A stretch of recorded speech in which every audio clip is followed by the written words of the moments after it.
Hey guys, this is Phi. In this video on day 2 of Civ 7, I wanted to talk about a few things that have changed how you'll play your first few turns of the game. Some obvious and some not so obvious. This video is part review, part how to play. It's not really meant to be exhaustive. It's meant to be more of an introduction to the game and me to creating videos. Like, this is a brand new thing for me, just like the game is a brand new thing for everybody. If people want to see more of this type of content, I'm happy to make more in-depth guides, how-tos, like weird combos. I've been thinking about a couple things, but I wanted to get this video up first to kind of introduce myself to the community while strike while the iron's hot. I try to stream a little bit every day over on Twitch/Falane, and I've got the beginnings of a content Discord. Links to both will be in the descriptions below. So, like, when I say new, I mean really new. I'm still trying to hit affiliate. So 50 subscribers would be a huge milestone for me, kind of a step one on a legacy path, if you will. So with that, let's take it away. So, the first thing I want to mention, and this ties into a few of the other things I'm going to talk about, is this new split between cities and towns. The game is very distinct. It will say one buff affects a city, one buff affects a town, and they're all collectively referred to as settlements. So, big difference, top level. Cities are where you get things done. They actually generate production and other yields. This is where you're going to build your wonders, only to have the AI finish them one turn before you do. So towns, on the other hand, so this is a city here, and this is a town. The big difference in towns is that they feed yields into the rest of your empire. So this particular town that I found in the last era is a food town. So I've built these particular farms here, and you want to really focus on those specializations for the towns because, as you see, I've made it a farming town, +2 food on farms, pastures, and plantations. So I've definitely focused them instead of building mines like I normally would. This feeds the rest of it down into the cities. We go into this city here. We go into this. You can actually see a yield breakdown. Yields from a connected town.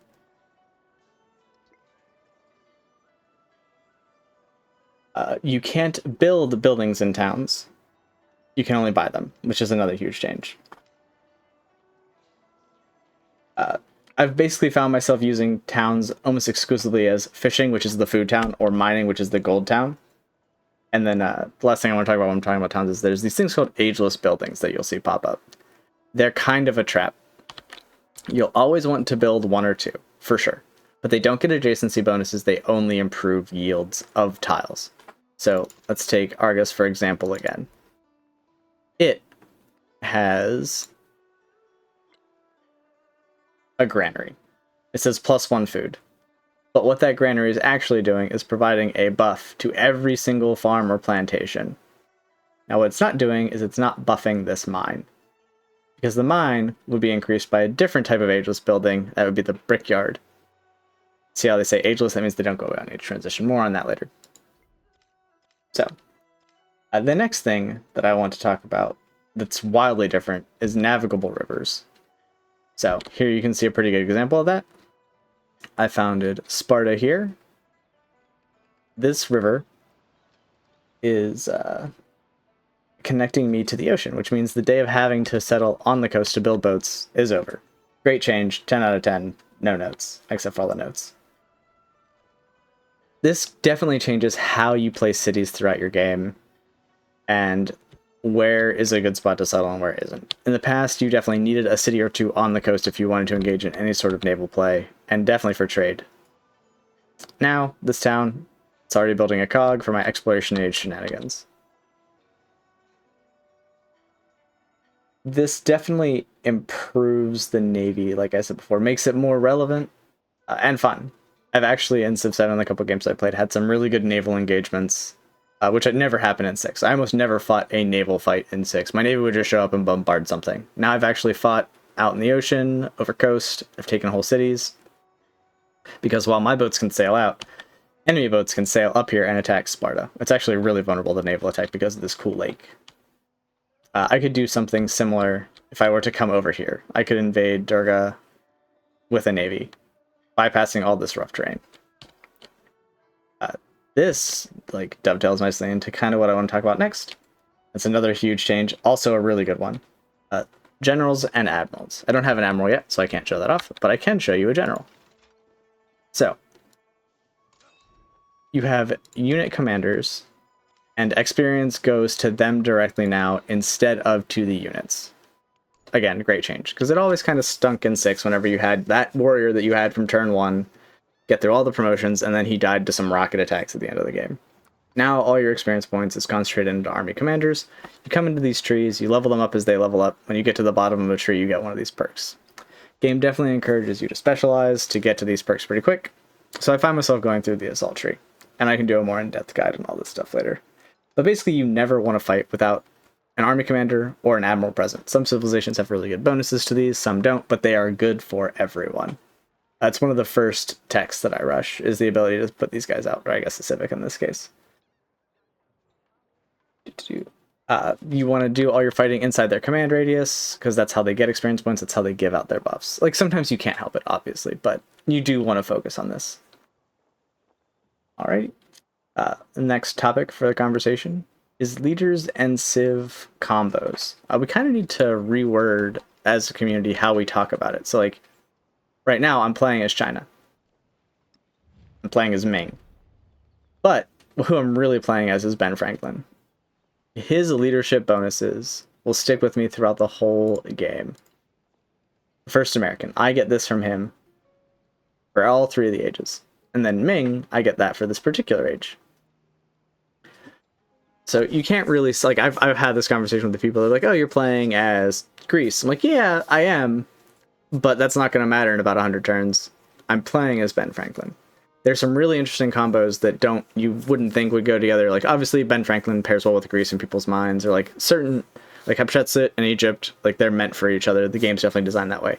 But there's some really interesting combos that aren't as apparent that we'll maybe put out a video on later.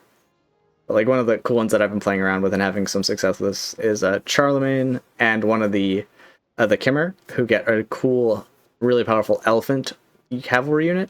And Charlemagne gives you free cavalry every time you enter a great age. Good combo. I've definitely had a lot of success in Wars on Deity with my free elephant spam. Okay. And the last thing that I need to talk about, it couldn't be a change video without talking about age transitions. This is kind of a hit and kind of a miss. There definitely needs to be some tweaking on this. As you play through the game, in the first age in Antiquity, that's where you're exploring your first continent, getting your first cities down, and as you can see, all of my cities have Greek names. That's because in the first age, I was Ben Franklin, Greece.